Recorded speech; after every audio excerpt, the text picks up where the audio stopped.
Boa noite a todos. Sejam todos bem-vindos à Escola Urântia. E hoje nós vamos ter a segunda parte da aula sobre começando o trabalho público, o documento 141 do livro de Urântia, que será feita pelo Milton. Muito obrigada, Milton. Boa noite, É com você. boa noite a todos. Obrigado, Lilian. Eu vou compartilhar com os senhores aqui a minha tela.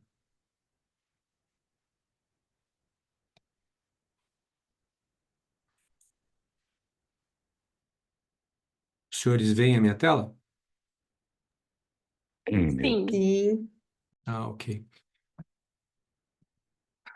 Bom, eu gostaria de lembrar que vai ser muito importante que todos aqui participem, seja com questionamento, com perguntas, com complementos. Então, essa participação de todos vocês vai ser muito importante. De qualquer modo, à medida que você não esteja participando, eu vou pedir para que você deixe o teu microfone mutado, até para que nós tenhamos uma melhor qualidade nessa gravação.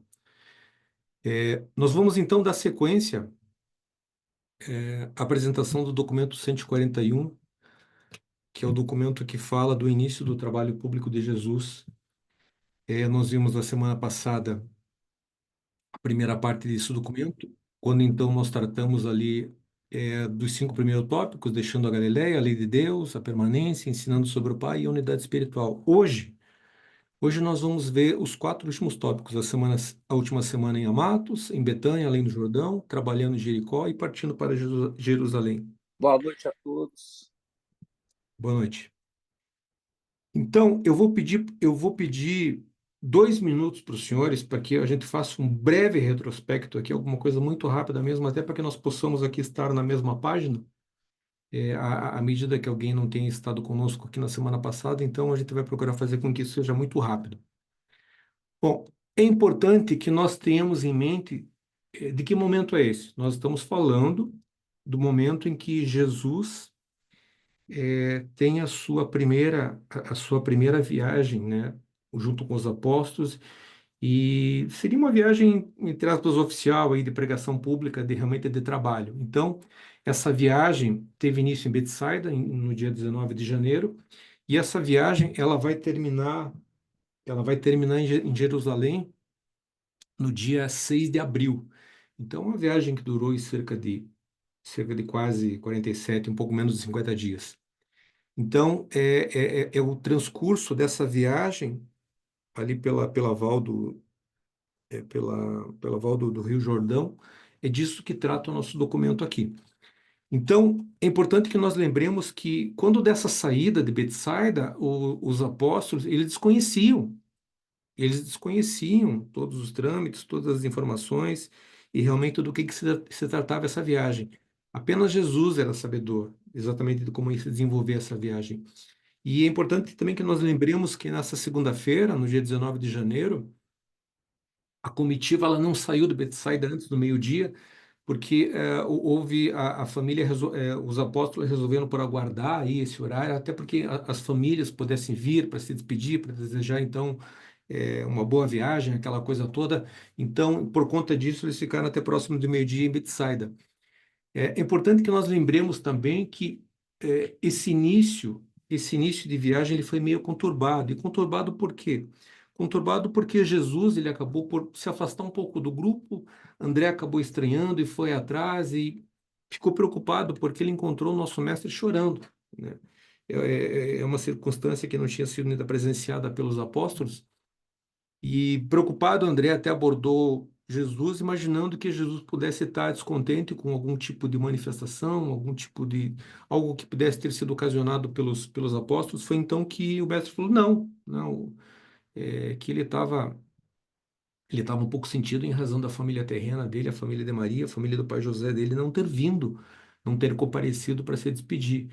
Então, a gente viu isso com mais detalhes na semana passada, e alguma coisa que realmente lembra, marca, porque nós não estamos falando de uma personalidade qualquer, a gente está falando da personalidade de maior destaque nesse universo local, e, e mesmo essa personalidade, né, do alto de toda a envergadura dela, se sentiu tocada pelo fato de ter sido, entre aspas, esquecida, colocada em segundo plano pela sua família terrena. Então, não há como não se sentir tocado com essa imagem. Bom, então tem início de fato essa viagem do grupo. E o livro também lembra que nesse início de viagem, em razão já de Jesus ser uma pessoa que começava a ser conhecida naquela região da Galileia, ali ele teve a preocupação de se cercar de uma série de cuidados, até para não expor a si e ao seu grupo a risco. Então, Jesus não permitiu que um grupo que acompanhava a comitiva de cerca de provavelmente 100 pessoas, os acompanhasse desde o início, mas esse grupo logo em seguida também pegou a estrada atrás dos apóstolos. É, esse grupo teve sucesso já nas suas primeiras pregações, tanto que centenas de pessoas acabaram se juntando, se agregando ao grupo. É preciso que nós lembremos também que essas pessoas que se juntavam ao grupo, essas centenas de pessoas, em sua grande maioria, eram discípulos, eram oriundos do batizado de João. Eram todos batizados por João, então a grande maioria, um pouco mais de 3/4 desse grupo, eram ex-ordenados por João Batista. Então a gente também lembrou aí do parcial sucesso do trabalho público do primo de Jesus. É, e o livro de Urântia também lembra que, embora esse grupo, entre aqueles que se agregaram ali, fosse majoritário, isso não impediu que os atritos tivessem início, porque o grupo de discípulos de João, eles nunca entenderam o porquê de Jesus não ter se manifestado em defesa do seu mestre João Batista. Então, essa questão da, do que aquilo para o grupo dos discípulos de João representava uma omissão do mestre, é alguma coisa que eles nunca entenderam completamente. Então, isso ocasionou uma série de atritos entre os dois grupos, entre os discípulos de João e os apóstolos, tá? E quais foram as mensagens, ou a mensagem que desde logo Jesus pregava? Ele desde logo pregou que aquele tão esperado reino, aquele reino pelo qual os judeus e todos aqueles buscavam, ele desde logo ele estava à mão, ele estava muito próximo, né? Essa era a revelação de Jesus. Jesus disse então que é bem verdade, há um rei nesse reino, e esse rei é o meu pai que também é o vosso pai. Jesus também lembrou que de fato somos todos súditos leais, mas talvez essa não seja a grande verdade, essa talvez não seja a grande revelação. Talvez a grande revelação que essa mensagem trazia é de que muito mais do que súditos reais, é a revelação de que nós somos filhos de um pai de muito amor.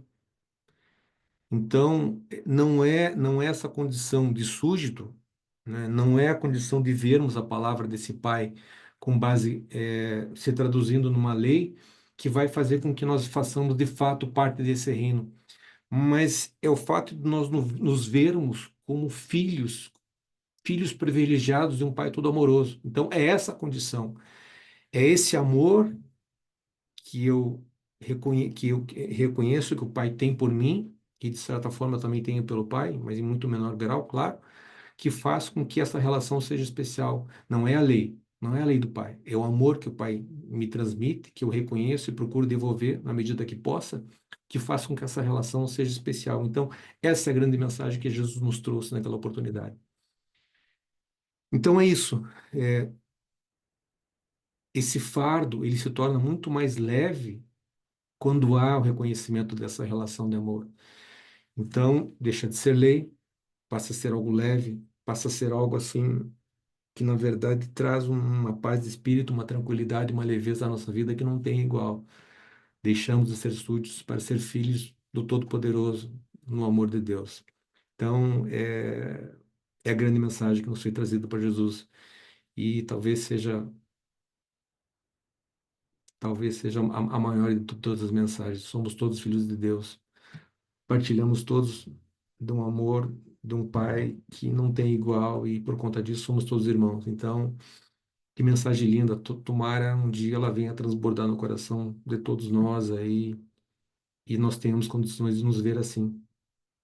como todos filhos de um pai cheio de amor. Vamos lá? Bom, como nós vimos também, essa turma, esses apóstolos todos tiveram muito trabalho. Nenhum deles deixou de trabalhar. Inclusive os irmãos Alfeus tiveram muito trabalho em, em fazer toda essa logística de contenção do grupo ali e tudo mais. Mas o livro também lembra que esses atritos, esses mal-entendidos entre os dois grupos era alguma coisa muito presente, né? Entre o grupo dos apóstolos e o grupo dos discípulos de João Batista. E o livro também lembra que, apesar desses constantes atritos havidos entre os dois grupos distintos, Jesus, em nenhum momento, ele veio para procurar dispor a respeito desses litígios. Não, Jesus, ele não, na verdade, ele não se envolvia nessa discussão. Essa discussão era uma discussão terrena que tinha que ser resolvida entre os dois grupos. Jesus não estava ali, na verdade, para dispor, para fazer lei. Até porque a palavra de Jesus é essa, a palavra de Jesus é lei. Ele estava aqui para trazer uma mensagem não apenas para aquele grupo, não apenas para Galiléia, não apenas para o Império Romano, não apenas para os judeus, mas para todo um para todo o universo local. Então Jesus não podia dispor, Jesus não podia dizer o que era ou não certo naquela situação. Então cumpria esses dois grupos, decidir o que era melhor para eles. E o livro também lembra que desde muito cedo, nas suas ministrações públicas, se tornou evidente muitas dessas características da personalidade de Jesus, né? Essa atração espiritual que ele exercia de forma assim quase que de forma era alguma coisa automática, né? Essa autoridade que ele transbordava ao falar, essa lógica lúcida que ele transbordava, esse raciocínio todo próprio dele, esse discernimento também, essa agilidade da mente, esse equilíbrio, né? Então, e principalmente essa tolerância em conversar com pessoas que não tinham, em sua grande maioria, condições de entender, mesmo que de forma parcial, a mensagem do mestre. Então, o que se mostrava também muito presente, muito destacado, era essa tolerância que Jesus tinha com todos aqueles que buscavam por ele. Vamos em frente? Então, dentre vários atributos, vários predicados do mestre, ele era simples, ele era varonil, ele era honesto, ele era destemido. E junto também com toda essa influência física e intelectual que ele exercia, havia também todos esses encantos espirituais do próprio Jesus, que era ser paciente, era ser terno, era ser manso com suas palavras e suas posições, era ser uma pessoa doce, principalmente era ser uma pessoa humilde. Então, às vezes, lendo a respeito dessas condições todas desses predicados todos, dessas qualidades todas que se reuniam na personalidade do mestre, não existe como você imaginar uma pessoa assim e desde logo você não ficar cativado, né? Não ficar envolvido por uma personalidade como essa. Eu, às vezes, tento imaginar como era esse homem, né? Como era o modo dele falar, como é que era o modo dele se dirigir. Às vezes eu tento imaginar, quando eu estou aí buscando algum tipo de orientação, e eu fico procurando imaginar de que forma Jesus teria se dirigido a mim, né? E é muito difícil, né? Porque coloca esses predicados, coloca essas qualidades todas numa pessoa, e imagine como é que essa pessoa vai conversar com você. Então, ele era único, né? E até por conta disso é muito difícil não amar, não se apaixonar por uma pessoa como essa. Vamos em frente? Então era isso.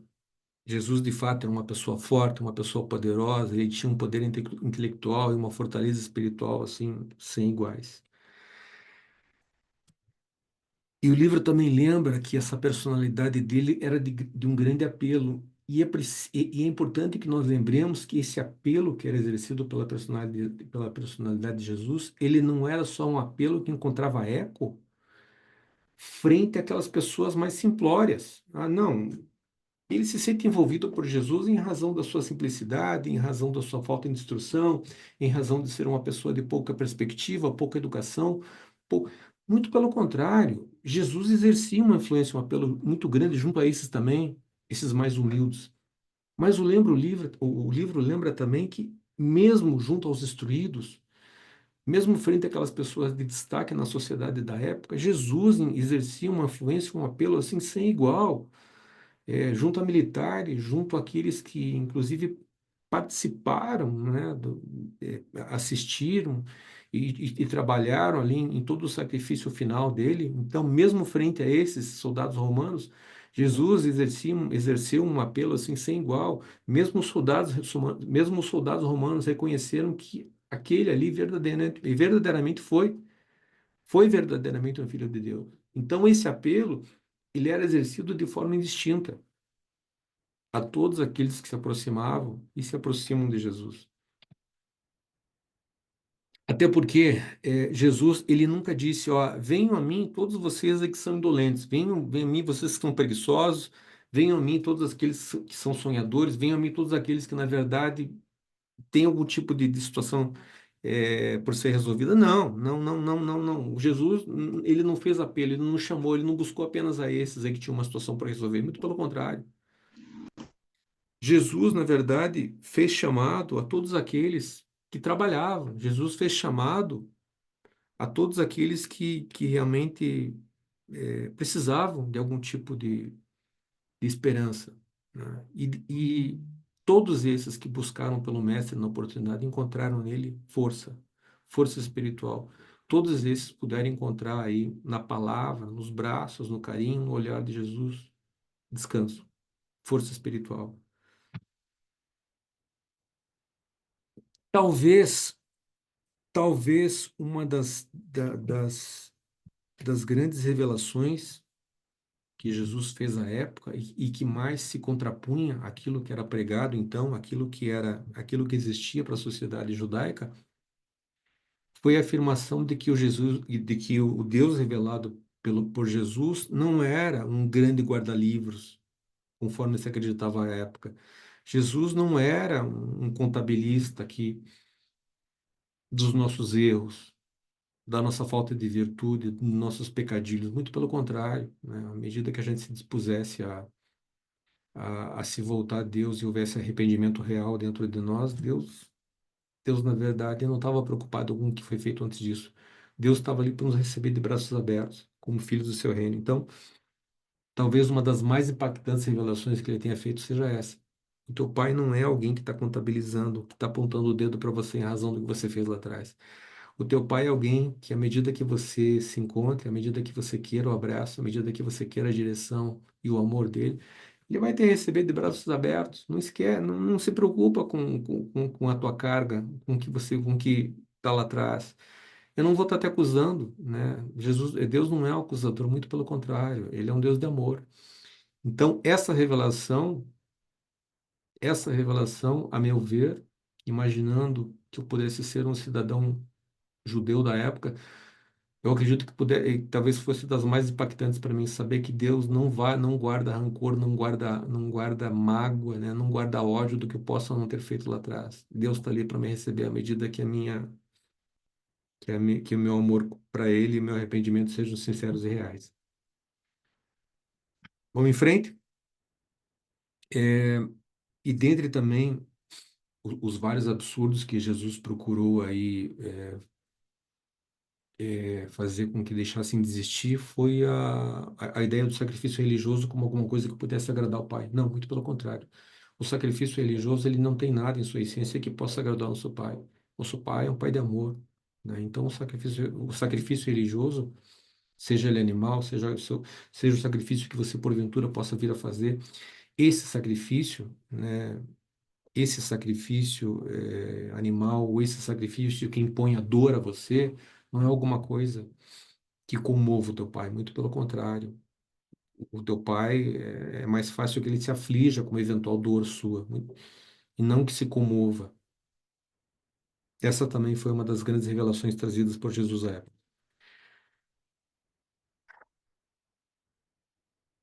Outra novidade trazida por Jesus foi a missão dada, que ele acabou dando aos apóstolos, no sentido de que,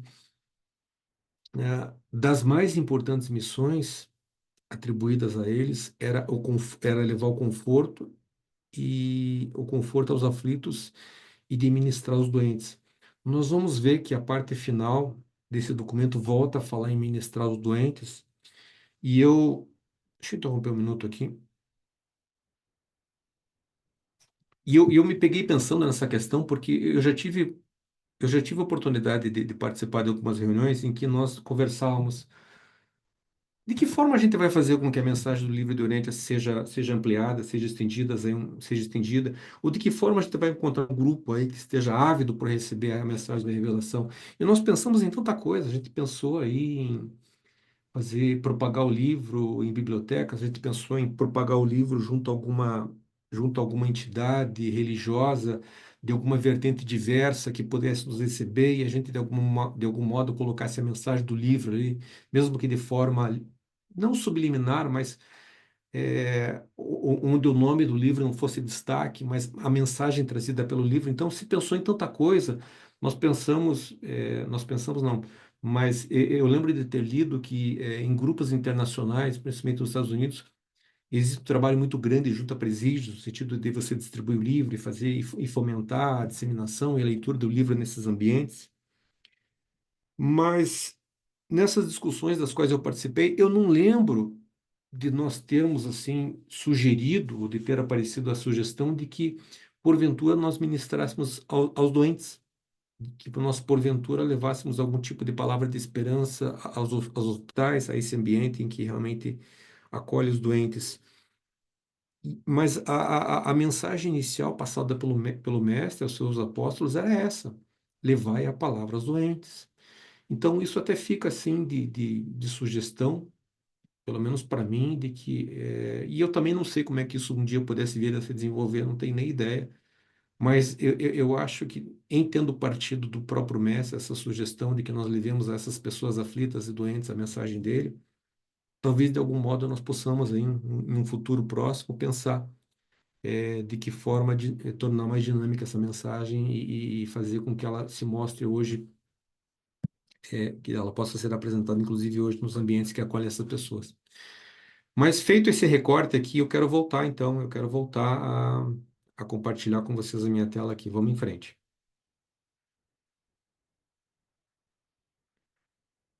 Bom,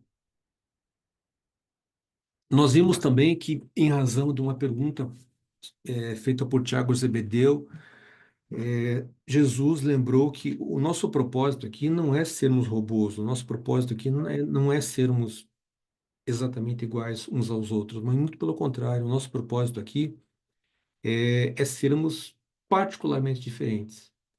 É permitirmos que essa nossa identidade, permitirmos que essa nossa personalidade, né, guiada pelo ajustador que nos habita, ganhe, se desenvolva, se expanda e possa de forma particular, né, oferecer uma experiência diferenciada a Deus. Então é isso. O nosso propósito aqui é não sermos robozinhos, muito pelo contrário. Não saímos todos aqui de uma linha de produção. Nosso propósito aqui é, em razão de termos uma identidade única, o nosso propósito aqui é darmos dinamicidade a essa unicidade que há presente em cada um de nós e fazermos com que ela se destaque, fazemos com que ela se propague, fazemos com que se justifique que há dentro de mim e há dentro de cada um de vocês aqui soluções alternativas e respostas únicas para problemas aí que surgem, vêm a surgir. Então, essa alternativa única, essa possibilidade de oferecermos alternativas únicas às soluções que eventualmente surjam, nos faz especiais, nos faz únicos. Então é isso, a gente tem que dar vazão a essa unicidade, a gente tem que dar vazão a essa condição de sermos únicos, e a gente tem que dar vazão a esse guiamento do ajustador que há dentro de mim, há dentro de cada um dos senhores aqui, e permitirmos que essa individualidade ganhe amplidão. Então, outra mensagem fantástica, né? Não somos frutos de uma linha de montagem. Muito bacana isso. Jesus, então, lembra que ele veio ao mundo para proclamar essa liberdade espiritual. E ele lembra também que essa nossa liberdade ela não deve ser comprada com o sacrifício da personalidade e nem com o sacrifício da originalidade espiritual que cada um de nós habita, muito pelo contrário. Tá? Nós não precisamos ver de um modo igual, nós não precisamos sentir de um modo igual, nós não precisamos pensar de um modo igual, né? Para sermos todos espiritualmente iguais. Então, aqui aqui nós terminamos na semana passada a nossa apresentação e é a partir daqui que nós começamos a ver a segunda parte. Então, aqui não, tem mais um parágrafo, né? Jesus também lembrou, no tópico 5, e ele preveniu seus apóstolos contra a formulação de credos, a formulação de crenças, a formulação e o estabelecimento de tradições. Não nos permitamos que essas crenças, esses credos, essas amarras, né, nos guiem, nos controlem, né? Não permitamos, né? De certa forma, a igreja que se desenvolveu e tem se desenvolvido e surgiu muito depois de Cristo tem isso muito forte, mas Jesus lembra, essa não é a igreja dele, até porque ele não nos deixou uma igreja, ele nos deixou um modelo de vida, não uma igreja. Então não permitamos que essas tradições, que esses créditos, eles estabeleçam e nos controlem. Essa também é mais uma mensagem importante deixada por Jesus aqui. Tá? Então aqui de fato a gente inicia a segunda parte do documento, falando sobre a última semana em Amatos, tá? E os livros nos lembra que nessa semana houve uma situação assim de um certo entrevero ali, porque chegou um comerciante e esse comerciante ele foi encaminhado aos cuidados de Simão e realmente não houve condições ali de algum tipo de aproximação, de algum tipo de diálogo entre Simão e Tererma, porque Simão ele na verdade ele ficou muito apreensivo e ficou muito desconfiado com essa adoração do fogo que era promovida por esse viajante.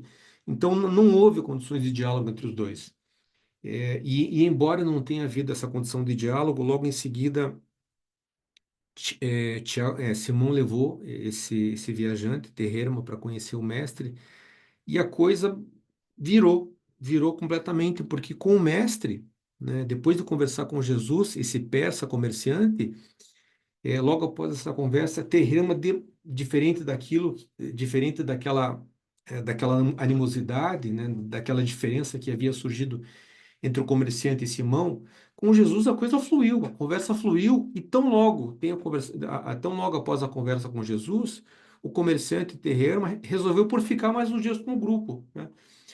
E Simão, ele ficou impressionado com essa forma, com esse trato, com essa forma que Jesus teve por tratar o comerciante, e ele foi buscar, então, saber do mestre, mas, mestre, como é que você conseguiu exercer essa influência, né, sobre o comerciante persa?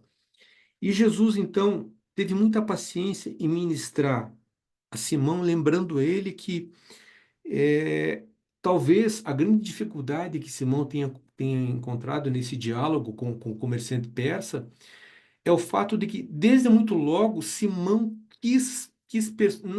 ele não quis apenas persuadir, mas, na verdade, ele quis colocar algo, ele quis inicialmente substituir uma crença que estava imbuída de modo muito forte naquele comerciante persa, ele quis substituir aquela crença por outra, de forma meio automática.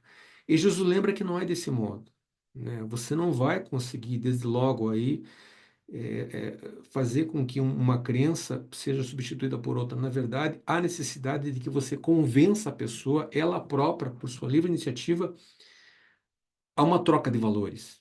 E é isso que Jesus começa a mostrar aqui para Simão como é que funciona. Ele pergunta a Simão: Simão, quantas vezes eu te ensinei sobre a inutilidade do esforço de você procurar tirar algo do coração de uma pessoa? Você não vai conseguir. Não é esse esforço não é teu. Esse esforço tem que partir da própria pessoa. Mesmo que essa pessoa tenha fome de vontade, tenha fome da revelação, fome da palavra de Deus, não cumpre a você colocar algo nela. Cumpre a você revelar, cumpre a você trazer algo para ela. Mas esse algo dentro dela é ela que vai levar para dentro dela. Não é você. Esse papel não é teu. É isso que Jesus está dizendo aqui. E Jesus lembra também para Simão que quando Jesus se aproximou de Simão, Jesus ele não procurou denunciar as leis de Moisés. Jesus não procurou denunciar as leis dos profetas. Não foi dessa forma que Jesus abordou Simão. Muito pelo contrário, Jesus trouxe as boas novas. Jesus trouxe a água da vida. Mas foi Simão que recebeu essa boa nova. Foi Simão que, na verdade, entendeu que aquilo fazia sentido para ele e procurou então fazer com que aquela boa nova, com aquela água da vida, transbordasse dentro dele, para então preencher o espaço das leis de Moisés, para então preencher o espaço das leis dos profetas. Mas foi uma decisão própria de Simão. E Jesus também lembra que ele não veio aqui para causar uma revolução desde logo, muito pelo contrário. Jesus veio para mostrar uma visão um pouco mais perfeccionada daquilo que não pôde ter sido entendido de forma, enfim, pelos pais dos apóstolos. Então ele veio para trazer algo novo, ele veio para completar algo que havia sido compreendido de forma apenas parcial por aqueles que antecederam os profetas aqui. Os profetas não, os apóstolos, né? Então é isso. É, o livro também lembra que essas semanas ali em Amados, elas foram de muito progresso, de muito trabalho, mas houve sim uma pedra no sapato, né? E a pedra no sapato que mereceu destaque durante esse período todo foi esse descontentamento dos apóstolos com o fato de Jesus não ter se pronunciado sobre o atrito entre eles e os discípulos de João Batista. Na semana seguinte, com o intuito de procurar e descansar um pouco, Jesus acabou se retirando. Ele levou consigo 3 apóstolos, mas na verdade esses dias nas colinas não se mostraram de descanso, porque Jesus ele continuou as suas ministrações e elas acabaram sendo bem intensas a esses 3 apóstolos que acompanharam o Mestre naquela oportunidade. E talvez uma das grandes mensagens trazidas, uma das grandes lições trazidas pelo mestre aos 3 nas colinas tenha sido de que ah, a palavra de Deus, a revelação do Pai, muito mais do que a revelação do Pai, muito mais do que pelas palavras, não seriam as palavras lançadas, claro que sim, seriam importantes, mas muito mais do que as palavras lançadas, talvez fosse o exemplo de vida, né, demonstrado pelos apóstolos e que talvez fizesse com que isso viesse a despertar a atenção dos demais e essa atenção despertada pudesse fazer com que essas pessoas então procurassem conhecer um pouco mais. Então, Jesus lembra que não é pela palavra, é pelo exemplo, né? E essa lição deixada pelo mestre, ela, acredito eu, ela se mostra mais atual do que nunca. É pelo exemplo que nos convencemos. Não é por aquilo que nós dizemos, não é pela palavra que nós lançamos, mas é pelo exemplo dado. Então, eu destaquei aqui essa lição de Jesus porque eu acho ela mais presente, mais atual do que nunca. Vamos em frente?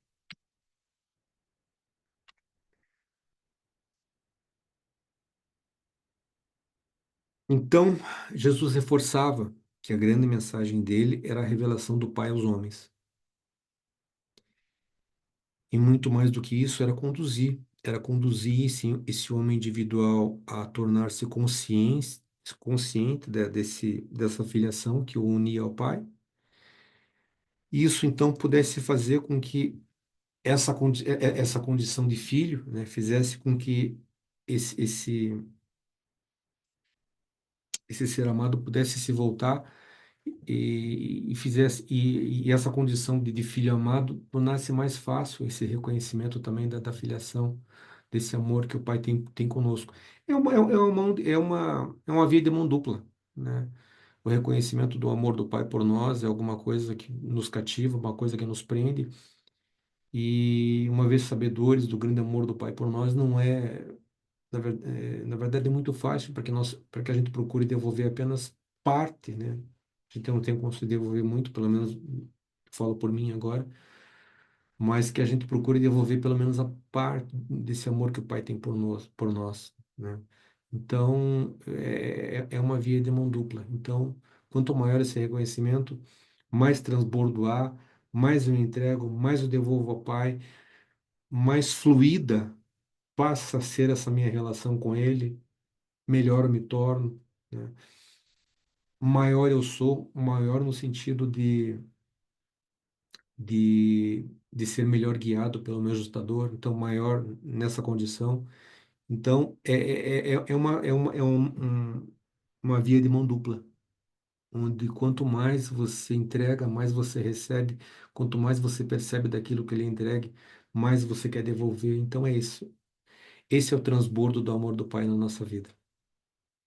Vamos em frente?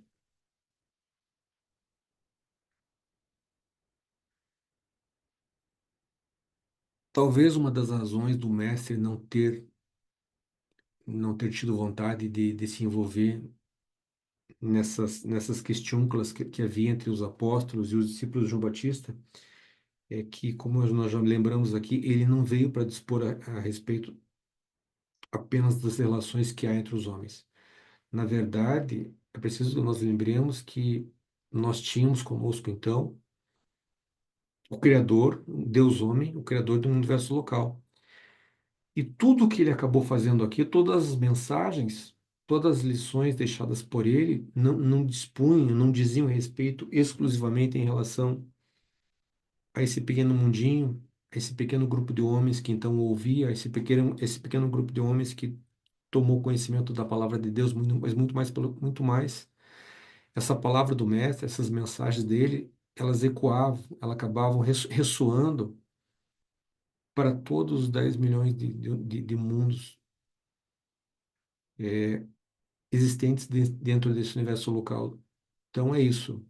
A palavra, a mensagem de Jesus aqui, ela foi ressoada para todo esse universo local. Então, por conta disso, ele não se envolveu. A palavra de Jesus era a lei, mas essa lei ela não dispunha, ela não era oferecida apenas para aquele ambiente, para aquela época, muito pelo contrário. Ela dizia para todo esse universo local.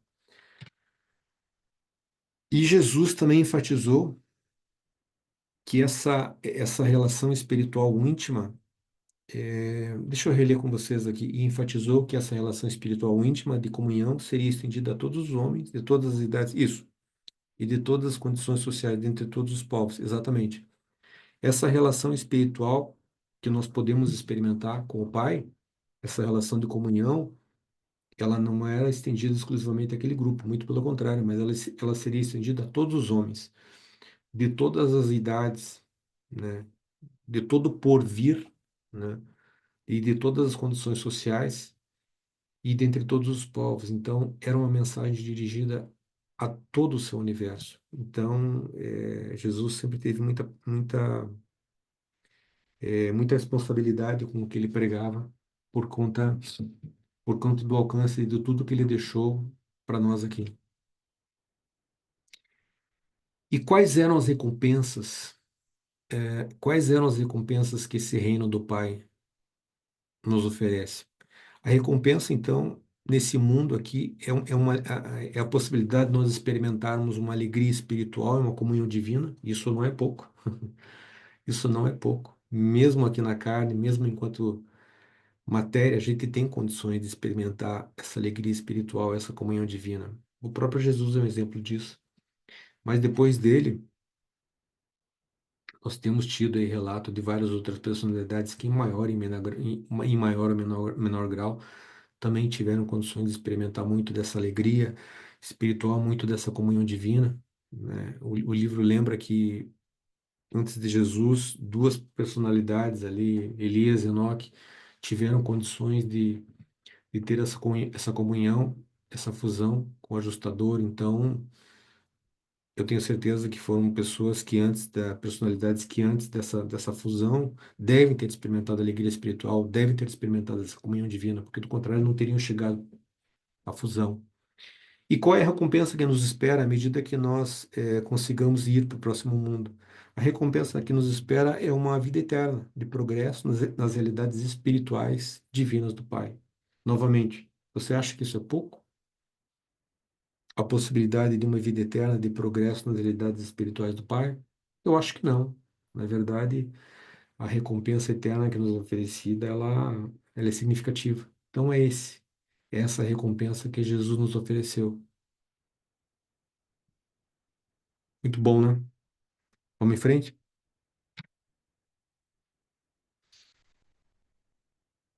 Essas são as duas verdades que Jesus trouxe, então. Alcançar a salvação pela fé e apenas pela fé. E a segunda verdade é que vós conhecereis a verdade e a verdade vos libertará. É isso. A salvação, ela é alcançada pela nossa fé. E essa fé também permite que nós conheçamos a verdade, e essa verdade, que ela só é possível de ser conhecida pela fé, essa verdade tem o dom, tem a capacidade de nos libertar. E a gente não está falando aqui de uma liberdade material, claro que não, né? Mas a gente está falando de uma liberdade de espírito, uma liberdade de conhecer a verdade espiritual do Pai. É liberdade, enfim. Então é isso. Junto com as recompensas prometidas, Jesus colocou ênfase nessas duas verdades aqui. E elas não são, são apenas duas, né? Salvação pela a fé e a manutenção dessa fé permite que a gente então descubra algo que, em não sendo pela fé, não é possível de nos ser revelado, a verdade do Pai. E novamente, Jesus frisava, a mensagem trazida por ele, a mensagem deixada por ele, ela não era ministrada apenas àquele grupo, ela é ministrada para toda uma idade na Terra. Porque, do ponto de vista humano, realmente Jesus pode ter sido apenas um judeu, se é que a gente pode dizer que ele foi apenas um judeu, né? Mas Jesus viveu uma vida para todos os mundos, como um mortal dessa esfera. Ele foi um exemplo de vida, né? Ele foi assim de uma magnitude, de um exemplo sem igual. Então, Jesus foi o exemplo para todas as idades.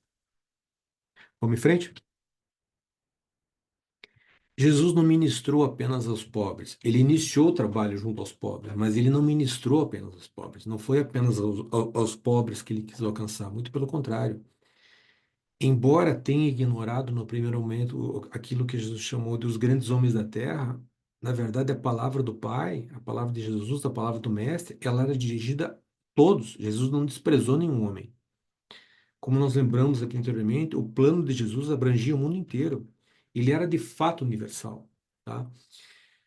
E muitas vezes esse plano de Jesus, ele se mostrava tão audacioso, talvez audacioso por iniciar essa ministração aos pobres, mas ele se mostrava tão audacioso no sentido de alcançar todos que por algumas vezes até os seus apóstolos mais próximos, aqueles que eventualmente tinham um pouco mais de liberdade com Jesus, chegavam a acreditar que Jesus pudesse em algum momento estar fora de si. Então eu fico imaginando, né? Eu fico imaginando a confiança no Pai que Jesus tinha a ponto de parecer que a sua ministração em algum momento fosse desprovida de razão, né? Tão cheio de si, tão cheio de Deus, né? Tão cheio de unção era esse homem. Então, a ponto até da sua pregação poder estar fora de si. Muito bacana isso. Então, novamente, ele reforça aqui de que a mensagem dele não era dirigida a poucas criaturas da Terra, mas era dirigida a todos desse universo local. E a gente observa que por que Jesus reforçava essa mensagem, porque eu fico imaginando o que devia ser para Jesus tentar mostrar àqueles 12 apóstolos o que é o universo local dele. Primeiro que você tentar mostrar para aquele grupo o que é um número que representa 10 milhões de mundos, talvez seja o mesmo que você tentar mostrar para eles talvez seja o mesmo que você tentar explicar para eles o que seja um telefone celular, é alguma coisa assim muito fora do horizonte, completamente assim inatingível para aquelas pessoas. Daí a dificuldade que o mestre tinha para chegar à mente daqueles judeus rudes e explicar para eles, olha, o que eu estou trazendo não é alguma coisa assim só para vocês. O que eu estou trazendo aqui é uma coisa que vai muito mais longe, mas esse muito mais longe o que que é? Eu estou falando aqui de 10 milhões de mundos, né?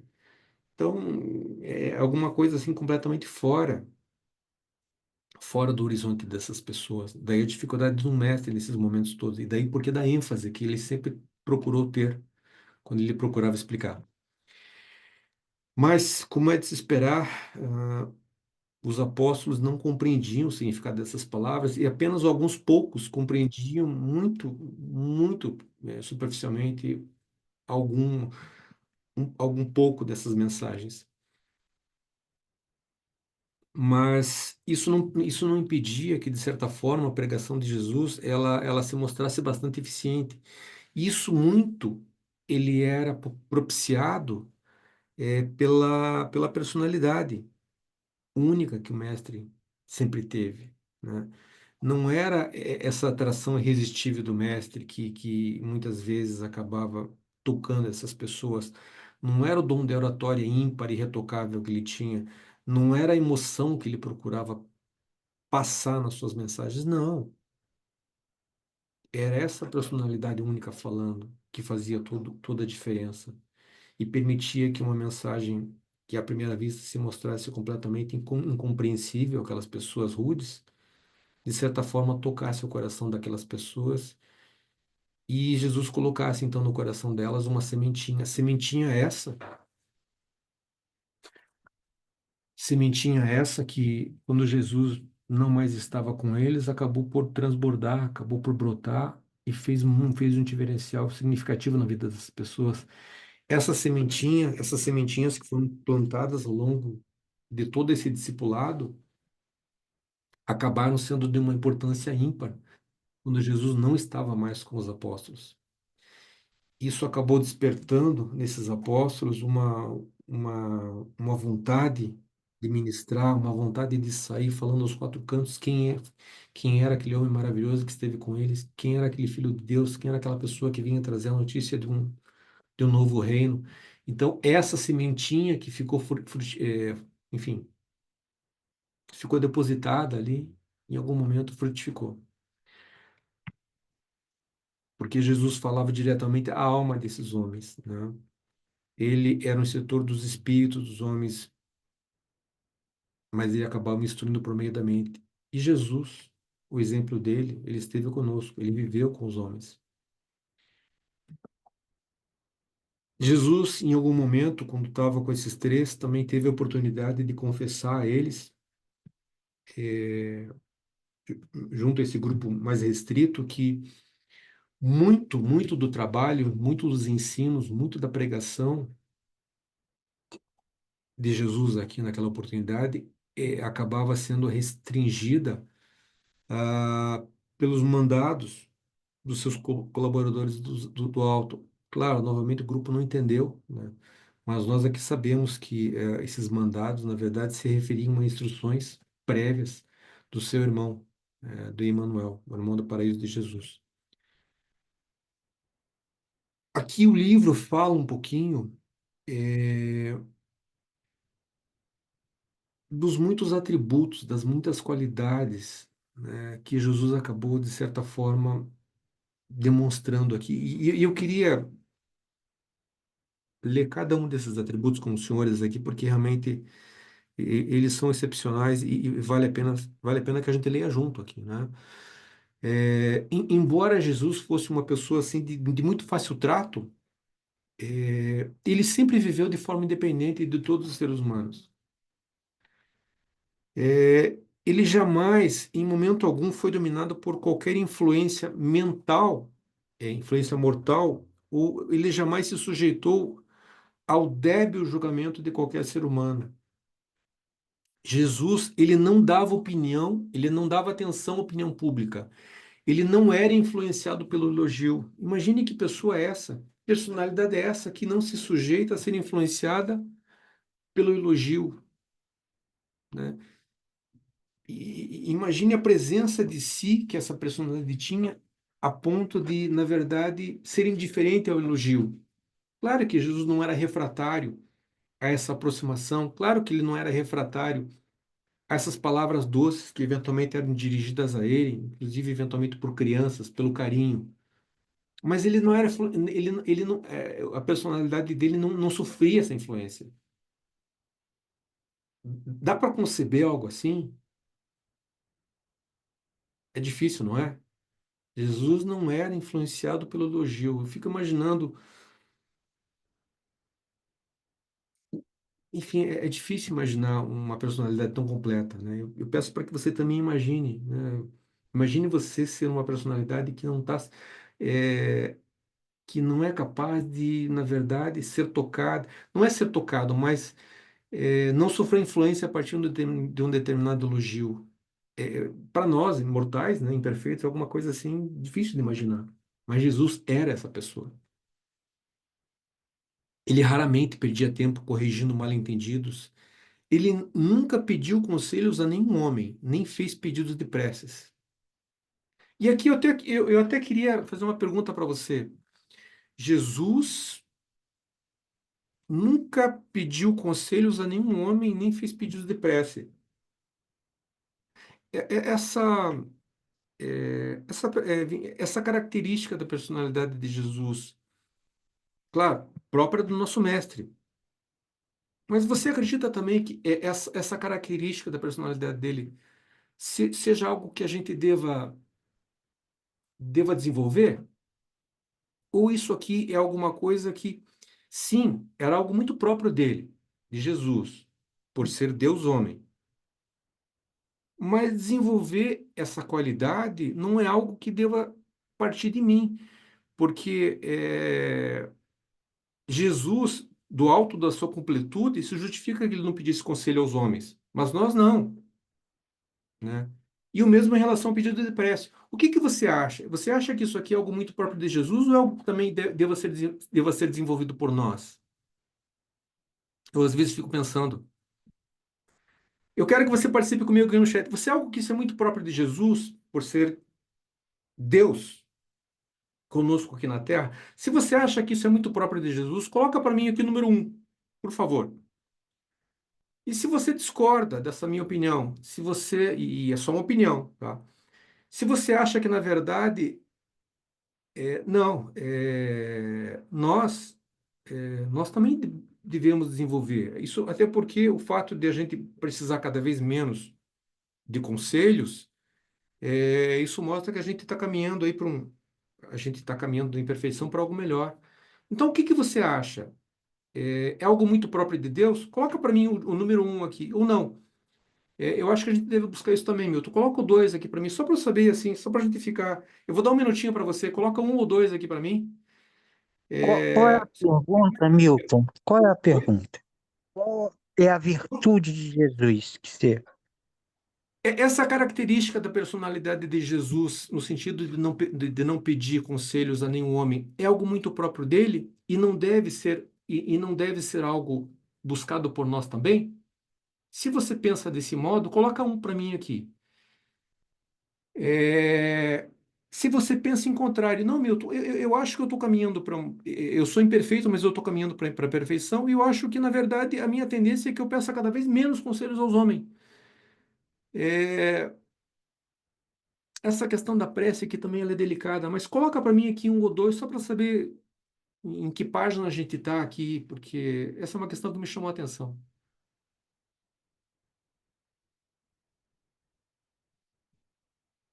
Dois. Talvez eu tenha formulado mais a questão, mas eu deixo a questão para que você reflita aqui. Essa Esse PDF também deve subir mais tarde, e o documento é o 141 ali, o tópico 7. Eu convido você, à medida que essa discussão tenha, de algum modo, tenha de algum modo te alcançado, para que você também procure fazer a leitura do original e, em querendo, procure refletir e formar a tua própria opinião. Eu verifiquei que a Sâmia levantou a mão. Nós normalmente abrimos aqui, eu não sei como é que a escola normalmente procede, mas por favor, Sâmia, por favor, fale. Milton, é só que eu fiquei em dúvida aí. Tem como tu repetir a opção um e essa opção 2? Dá pra refletir aqui depois também. Eu escolhi já aí a um, que é não pedir a opinião, mas aí eu tô perdida aí, que eu não entendi qual é a 2. A minha pergunta é essa postura é muito própria de um Deus, homem? Ou é algo... Então, legal. ou é algo e não tem nada a ver conosco. Nós somos criaturas criadas na imperfeição, a gente veio do pó, nós somos aí, a gente está na escala mais baixa da criação, é, mas nós devemos objetivar também cumprir muito do que é trazido ali, muito daquilo que Jesus tinha naquela oportunidade. Então a gente deve também fazer com que o nosso pedido de conselhos aos homens também seja em algum momento menor. Seria isso. A gente deve buscar isso aqui ou não? Deve estar confuso, né? Mas coloca para mim um ou dois aqui. Mas vamos em frente, que na verdade foi só um recorte, tá? E a gente, lá no final, com um pouquinho mais de tempo, a gente volta a isso. Obrigado pela participação de todos. Vamos lá. Então,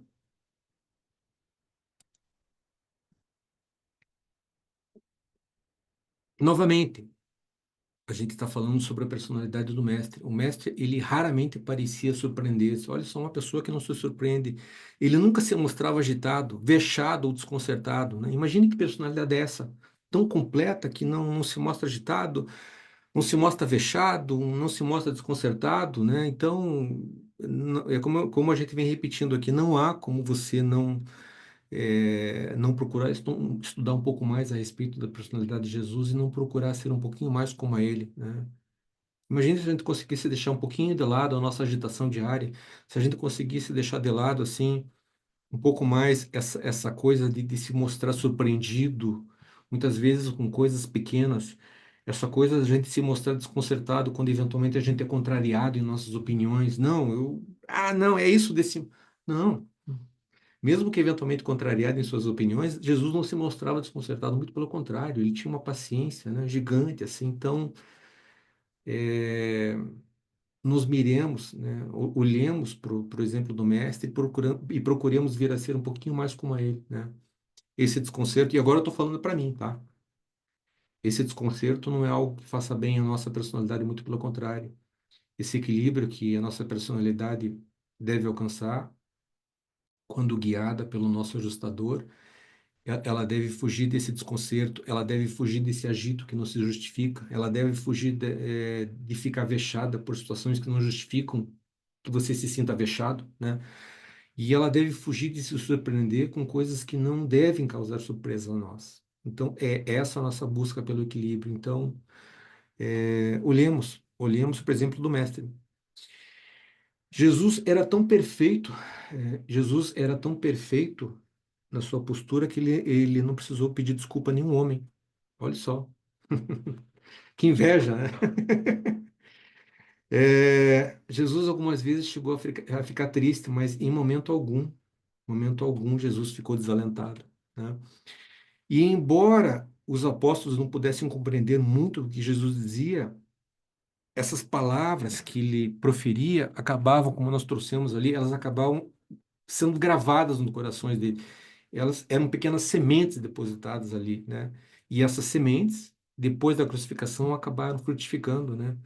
E foram importantes, então, para que essas ministrações públicas posteriores desses apóstolos fossem abrilhantadas, fossem animadas com essas sementinhas, né? Com essa fé, com essa força que aquelas palavras de Jesus acabaram trazendo para o espírito daquelas pessoas. Então, olha só. E eu fico imaginando a influência que o livro Durante exerce em cada um de nós, né? Eu fico imaginando esse frutificar da primeira leitura, alguns anos depois. Eu fico imaginando o resultado que uma segunda leitura mais pormenorizada, mais atenta, vai causar um tempo depois. Eu fico imaginando o frutificar da leitura diária ao longo de alguns anos. Eu fico imaginando, então, o reflexo e o que vai trazer para mim a personalidade ser um pouco mais dedicado ao livro Durante do que eu sou. Isso só pode trazer frutos bons. Não há outra forma de ver. Então, é isso que me faz pensar por que que às vezes eu não dedico mais do meu tempo à leitura do livro, eu não dedico mais do meu tempo a disseminar a revelação, porque os frutos desse meu trabalho, eles se revertem a mim mesmo. Mas foi só um comentário pessoal meu, vamos em frente aqui. Então, não é se admirar que esses apóstolos não tenham compreendido as palavras do Mestre, pois ele estava projetando sobre eles o plano de uma nova idade, sobre o plano de uma nova idade. Leiam comigo essa parte que eu destaquei aqui no último parágrafo. Não é de se admirar que esses apóstolos não tenham compreendido as palavras do Mestre. Ou seja, é, era de se imaginar que aquelas palavras, por serem muito diferentes, muito fora do comum, não fossem compreendidas. Era de se imaginar que elas não fossem compreendidas por aquelas pessoas rudes, né, pouco instruídas. Tá? Então, era de se imaginar que, por serem muito diferentes, não houvesse compreensão. Ponto. Mas, mesmo assim, essas palavras, elas estavam projetadas, pois ele, né, estava projetando sobre eles o plano de uma novidade. Então, eu não sei se eu entendi exatamente o que é trazido nesse tópico, mas eu entendi o seguinte: Jesus imaginava que aquelas palavras, naquele momento, não tivessem o alcance que ele esperava. Legal, porque essas palavras, esse trabalho era desenvolvido sobre pessoas que não estavam preparadas para isso. Legal, tá? Mas Jesus estava projetando sobre eles o plano de uma nova idade. Então Jesus não estava falando apenas para aquelas pessoas. E aqui eu estou falando no nosso plano local aqui. Aqui eu estou falando da disseminação do trabalho de Jesus aqui na Terra. Ok? E daí eu pergunto para você, se Jesus já esperasse que aquela palavra dele não fosse completamente compreendida, mas aquelas palavras, de certa forma, eram a base de um projeto que viria a ser melhor desenvolvido, porque era a base de um trabalho, era o plano de uma nova idade, eu fico imaginando, porque se essa palavra ela não é compreendida de pronto, ela não é entendida por aqueles apóstolos, não há condições desse trabalho para uma novidade começar bem ou se desenvolver bem. Porque muito daquilo que foi plantado naquele momento não tinha condições de se desenvolver, ou ia se desenvolver de uma forma assim meio truncada. É o que a gente observa, por exemplo, assim, com a palavra de Jesus, que acabou criando igrejas para lá, igrejas para cá, acabou criando essa cisão entre o que foi ministrado por Paulo, entre entre as concessões feitas por Pedro, né? Então, a palavra do mestre, ela não foi compreendida naquele momento. Mas a pergunta que eu faço para vocês é a seguinte: se essa palavra do mestre tinha como se essa palavra do mestre era o fruto de um trabalho que queria se desenvolver numa nova idade, e não seria por aqueles mensageiros ali, por aqueles apóstolos, claro, seria iniciado com eles, mas como eles não compreenderam a mensagem de pronto, Jesus já antevia, e acabava antevendo que essa palavra ela deveria vir reforçada por uma revelação futura, para que essa revelação futura pudesse corrigir os rumos do que foi ensinado por ele. Eu fiquei com essa dúvida, porque à medida que nós não tivéssemos essa correção, esses novos ensinamentos, essa nova revelação, a humanidade, quando fosse chegar dessa era, a gente viveria ainda trabalhando em cima do que nos foi trazido pelos livros sagrados. Mas a gente sabe também que os livros sagrados aí, eles são capazes de levar o homem até um certo ponto. Dali para frente, há necessidade de que o homem seja novamente orientado. Então eu fiquei com essa impressão. Depois eu queria também a opinião dos senhores aqui. Os senhores acreditam que Jesus já anteviesse que a palavra dele precisasse vir ser melhor revelada no futuro?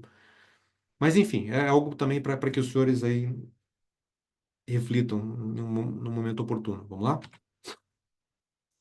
Quase finalizando aqui, né?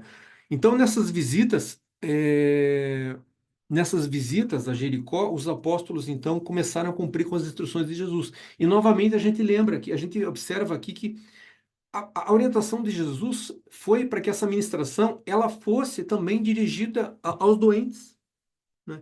E daí porque eu fiz aquele comentário, e porque eu abri aquele parênteses com os senhores aí, de que talvez a gente deva pensar de por que Jesus foi tão empático, né, nessa ministração aos doentes, na ministração aos aflitos, né?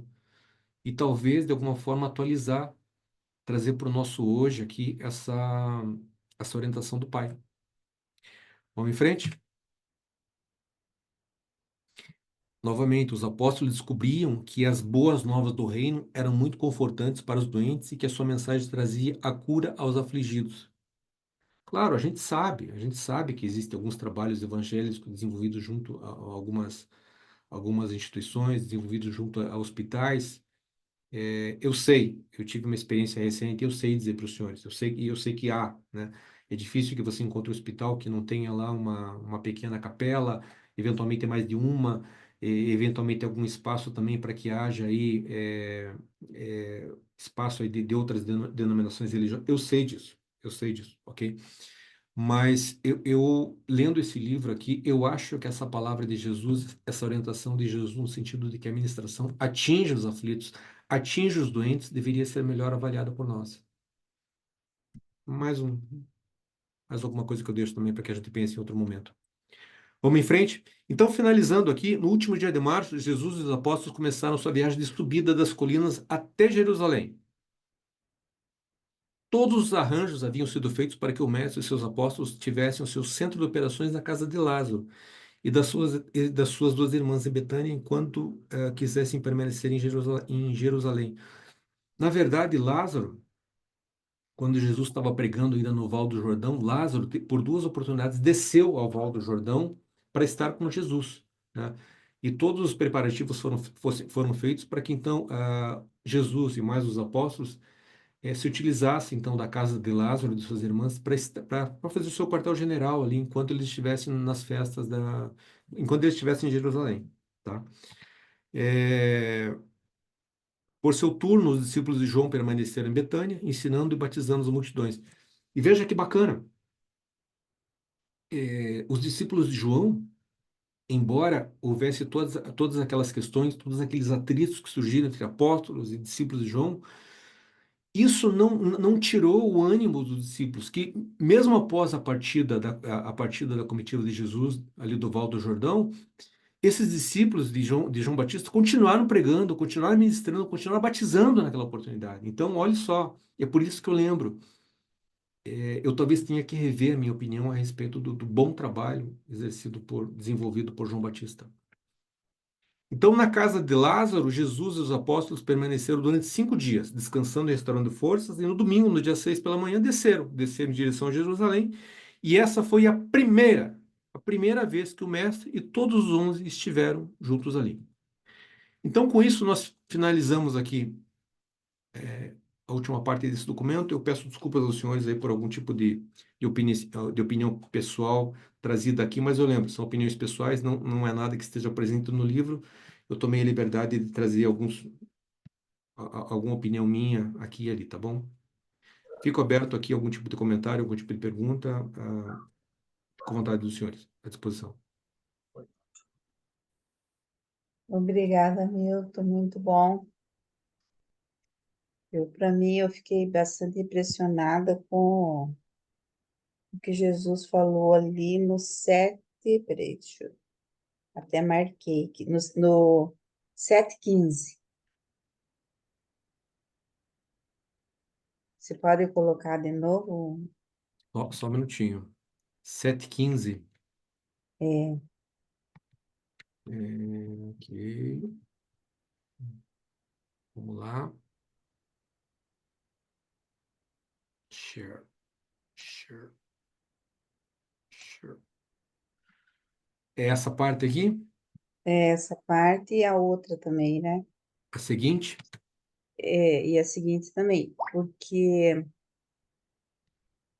é, se disse que se ficou com uma dúvida aí, né? Que se Jesus sabia da, dessa questão, né, que os apóstolos compreenderiam melhor depois, ou não, né?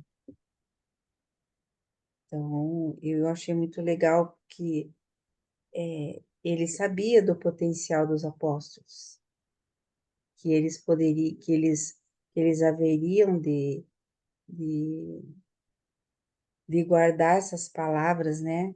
Ali o texto diz: gravaram-se nos corações deles as Uhum. palavras de Jesus. E essas palavras depois foram conforto para eles e enriqueceram as ministrações posteriores. Então ali você via o quanto de fruto que deu, que foram as palavras de Jesus, né? Quanto fruto deu que eles ressurgiram no coração, né, desses apóstolos e enriqueceram. Eu achei muito lindo isso. E, e depois, porque depois que veio o Espírito da Verdade, depois da ressurreição, né, eles tiveram um ânimo que veio, vamos dizer assim, lógico que eles viram Jesus, eles ressuscitado, para eles foi assim, né? Eles quase que não acreditaram, mas Jesus apareceu várias vezes, Sim. conversou com todos eles, né? Aquilo foi de encher o coração mesmo, né? E depois logo receberam o Espírito da Verdade e pronto. Aquilo foi como um fogo mesmo, porque eles dizem que é um fogo, né? Que preencheu a alma deles com aquele espírito de sair pelo mundo e continuar o evangelho. E aqui era o início, né? O início, eles estavam no início ali. Mas aquilo, não sei se a, a Sâmia quer falar agora alguma coisa. Quiçá, né, Lilian, quiçá essa revelação, essas palavras, essa mensagem também encontre espaço nos corações daqueles que leem o livro Vibrante, e isso em algum momento também gere frutos Sim, e nos faça levar adiante essa mensagem. Obrigado, Lilian. uhum, Oi, verdade. Samia.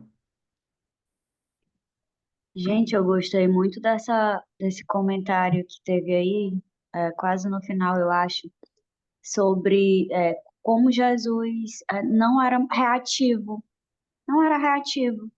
E aí, assim, eu fiquei, meu Deus do céu, é um exemplo de, de autodomínio, que é uma coisa que a gente não tem acesso, os nossos pais não têm lá esse autodomínio emocional, a gente não tem acesso a esse ensinamento, a não ser que você pague uma terapia, a não ser que você realmente tenha interesse mesmo, assim, curiosidade e tudo.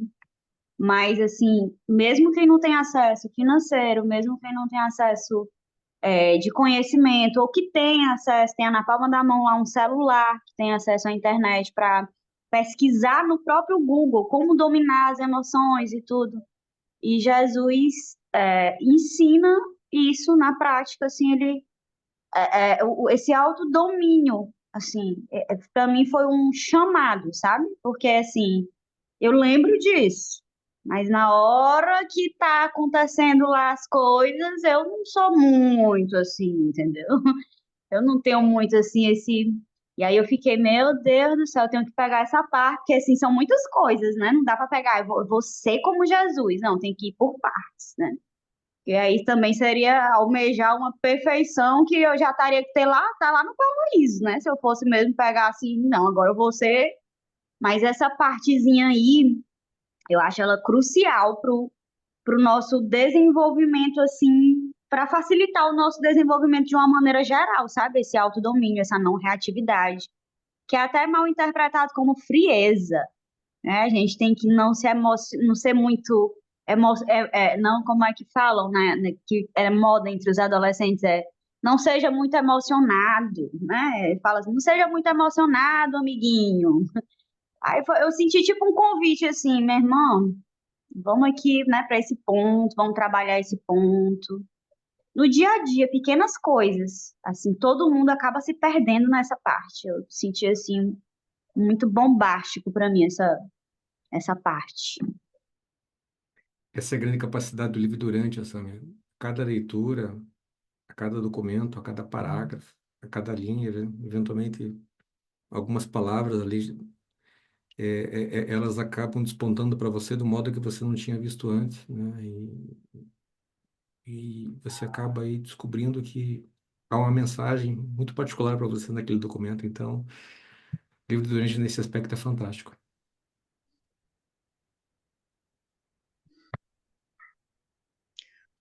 Eu quero colocar uma posição aí, é bem interessante.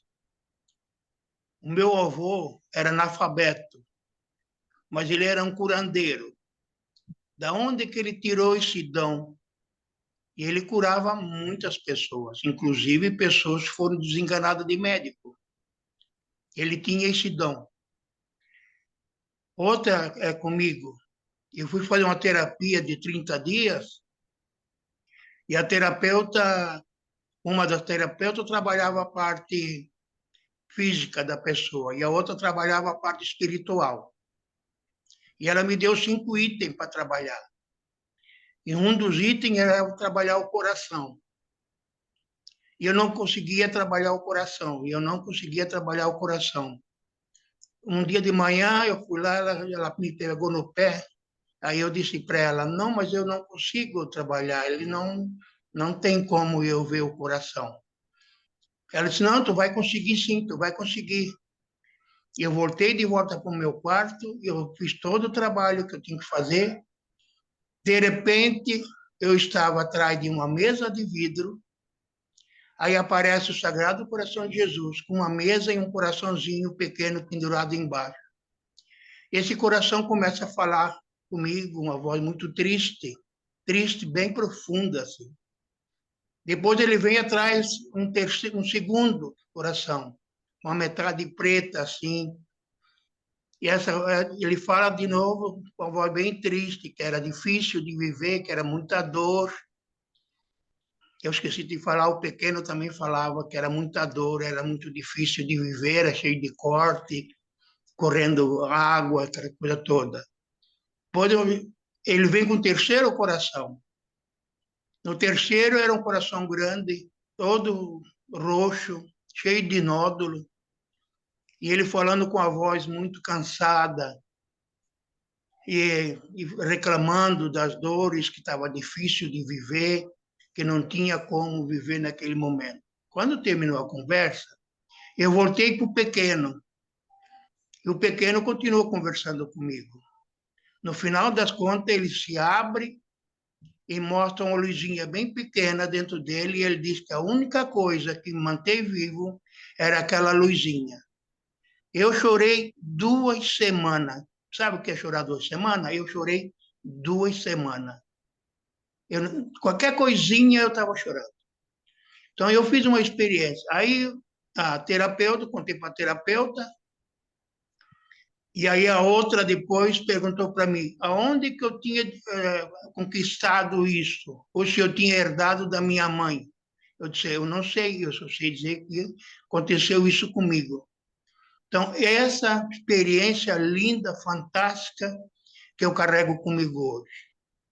Quando apareceu o livro de Urântia, eu senti uma vibração muito grande comigo, porque descobri a verdade. Por isso que eu gostava muitas vezes, quando eu lia o livro, a Bíblia, eu sempre prestava atenção: a verdade liberta.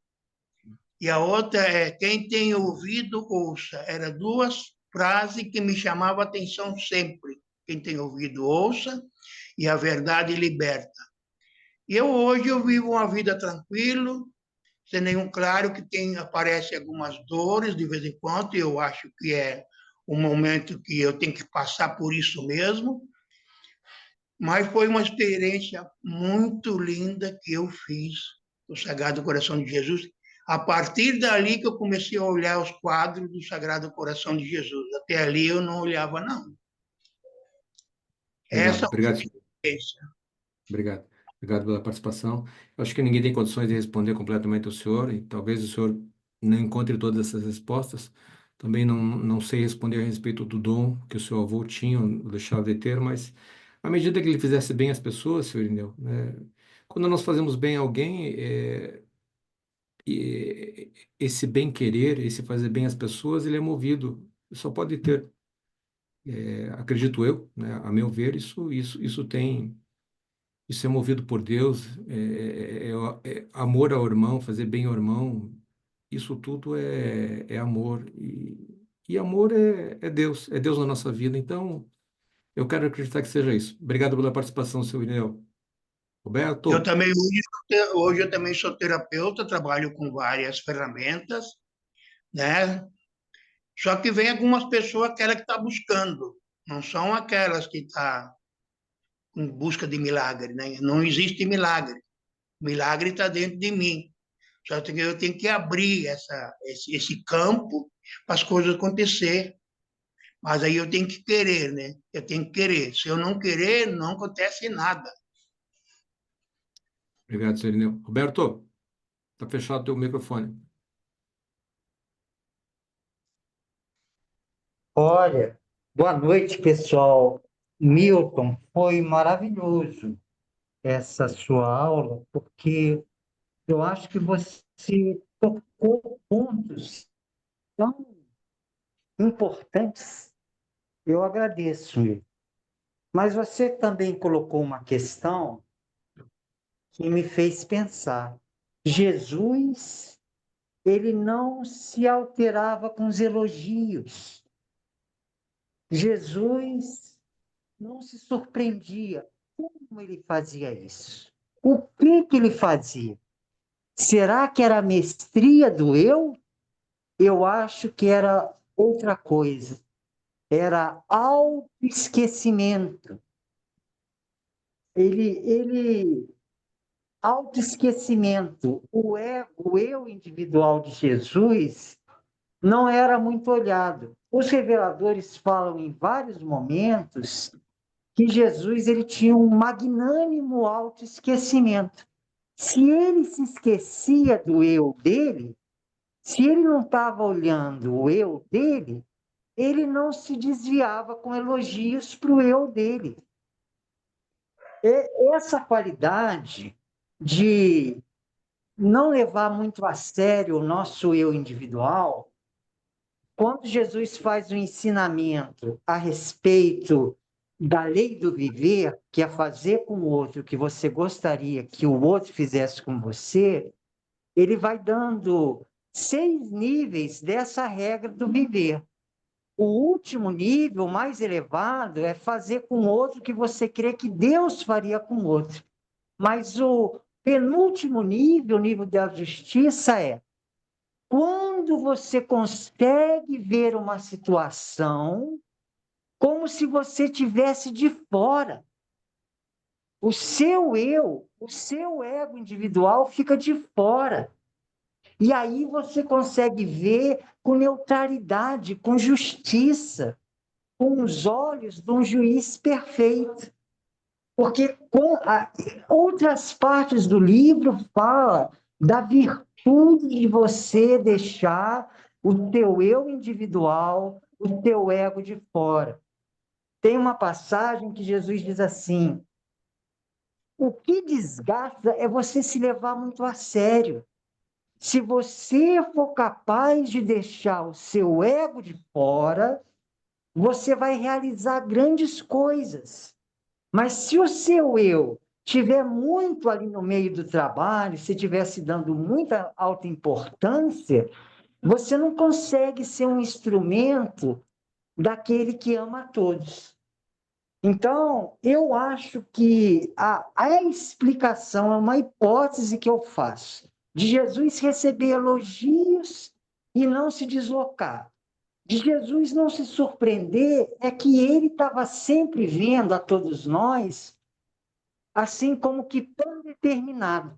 Ele estava acima, ele estava com Deus, ele estava vendo o bem de todos, e ele esquecia do eu individual dele. É incrível. É adorável. Não sei se a gente um dia consegue, mas eu acho que a chave é autoesquecimento. E eu acho que ele conseguia isso porque ele amava muito. Eu vejo que quando a gente é pai, quando a gente ama muito, a gente se esquece da gente mesmo. Então, eu acho que, no fundo, a essência, Jesus amava muito a Deus, amava muito as pessoas e ele se esquecia dele mesmo. É adorável essa pessoa. É isso que eu creio. Com certeza, ele amava a Deus e a todos nós. Muito obrigado pela participação, Roberto. Bom, à medida que não haja mais participação, eu vou devolver para para a Lilian para que ela possa, então, finalizar aqui a nossa apresentação de hoje. Lilian, O por Fernando favor. quer falar.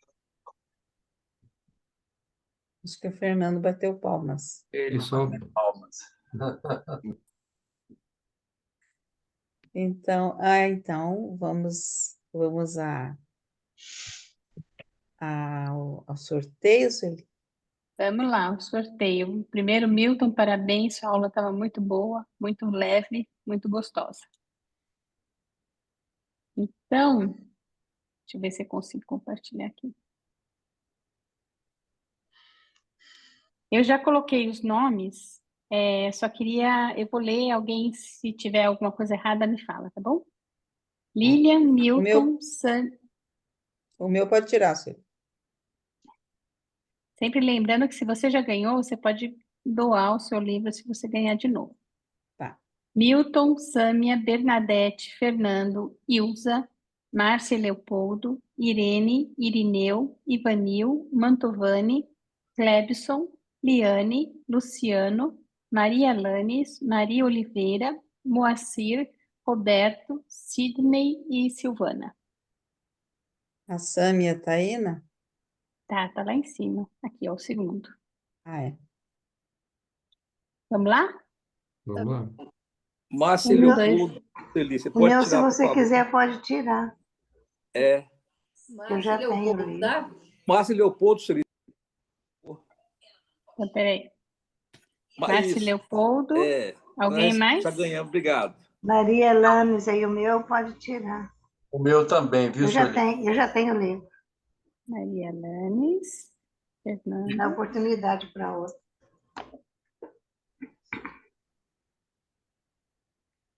Fernando.